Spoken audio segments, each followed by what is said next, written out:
Então, você querer distinguir, tem um lado um Cristo de carne e osso, e por outro lado tem o Cristo da doutrina e tal. Fala, mas escuta, mas se fosse assim, a coisa não poderia ter acontecido. Você está entendendo? Teria que ser, vamos dizer, um tecido, teria que ser um milagre muito maior do que a ressurreição do nosso Senhor Jesus Cristo. Porque, olha, tem aqui um indivíduo que não está sabendo nada, é um cara como qualquer um idiota, como qualquer um de nós, né? E foi crucificado, né? E criaram um culto em torno dele. E por uma coincidência dos demônios, aconteceu tudo exatinho do jeito que estava nos profetas e que eles diziam que ia acontecer. Foi coincidência. Eu digo, mas isso é mais fácil ressuscitar do que fazer isso aqui. Você está entendendo? Quer dizer que quando aparece um camarada dizendo, não, aqui nós vamos fazer o que? O Cristo histórico. O Cristo histórico com esta nuance, né? Separar o Cristo histórico, material, etc., do Cristo espiritual. Eu digo, mas isso só existe de separação, isso é da sua cabeça, pô. E o Cristo espiritual é objeto de fé, só? Também, não, ainda tem essa, quer dizer, né, depois veio quer dizer, tudo aquilo que os profetas diziam já era tudo objeto de fé. Eles tudo um sujeito acreditou nisso, depois outro acreditou, depois acreditou, e depois por uma baita coincidência aconteceu tudo assim. Você está entendendo? E aconteceu pior, para o próprio sujeito que disse que ia acontecer. Quer dizer, é claro que é uma coisa de idiota, é uma coisa de criança. Você está entendendo? Nós temos que entender, vai dizer que a vida, a paixão, a morte, a ressurreição do nosso Senhor Jesus Cristo é um fato, aconteceu, porra. Tá? Você não precisa entender. Isso não é uma doutrina, não é um objeto de fé, é uma coisa que aconteceu. Você está entendendo? É mais difícil você negar isso do que você aceitar.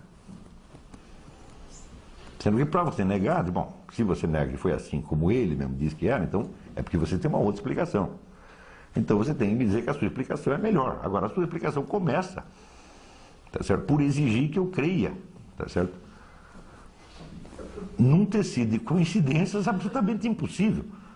Quer dizer, você está me exigindo mais fé do que Nosso Senhor Jesus Cristo. Eu acredito no Nosso Senhor Jesus Cristo porque ele só pede para eu acreditar no negócio que aconteceu e que está acontecendo. Você está pedindo para eu acreditar numa conjectura.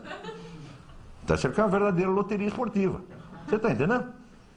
Você pode ter certeza, sempre que entra esse negócio agnóstico, materialista, tal, o que está em jogo no fundo é só uma coisa, burrice.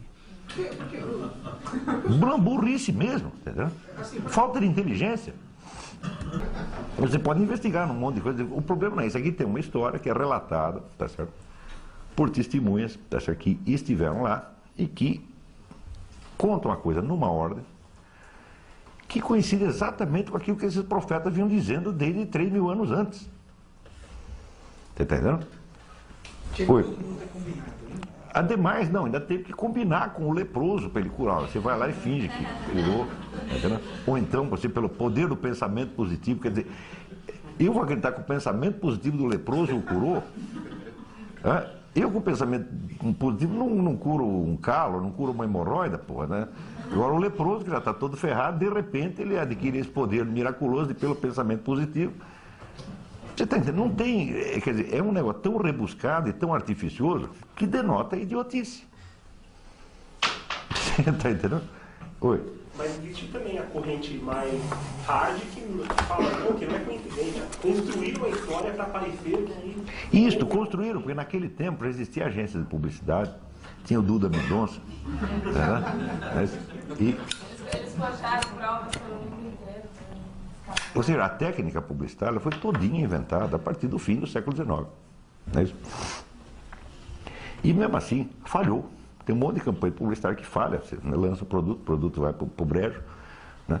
Eles querem nos fazer crer que antes disso, no tempo não tinha técnica publicitária nenhuma, tinha uma técnica publicitária implícita, inconsciente, tá certo? Que funcionava pra caramba e que criou, né, os profetas, os santos, etc, etc. Ora, você para acreditar nisso precisa ser muito pueril, muito infantil. É sempre a ideia de que a desconfiança é sinal de maturidade, a confiança é sinal de que você é um atrasado, um caipira. Eu digo, não, depende do tipo de desconfiança, porque essa desconfiança que você está tendo, ela me exige uma confiança muito maior. Na verdade, essa desconfiança, essa suspicácia moderna perante os dados da revelação, ela é profundamente incrédula, porque ela exige você acreditar em muito mais coisa do que a revelação está te pedindo. A revelação está dizendo o seguinte: o homem era Deus, era o verbo de Deus, e aconteceu isso assim, assim, assim, assim, e curou o leproso, não sei quem, morreu e ressuscitou. É só isso. Agora, os caras querem que eu acredite numa loteria esportiva, na existência de agências de publicidade, tá certo, etéreas, imateriais, que criaram tudo isso, mediante aqueles processos mediante o processo de violência simbólica do Pierre Bourdieu, imposição de discurso e não sei o que.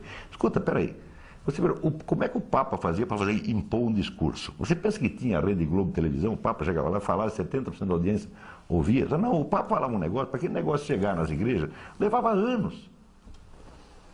Você está entendendo? Quer dizer, se o cara que está na igreja, digamos, sei lá, na Irlanda, durante a vida, depois que ele foi para a Irlanda, se ele 2 vezes na vida receber notícia do Vaticano, é muito.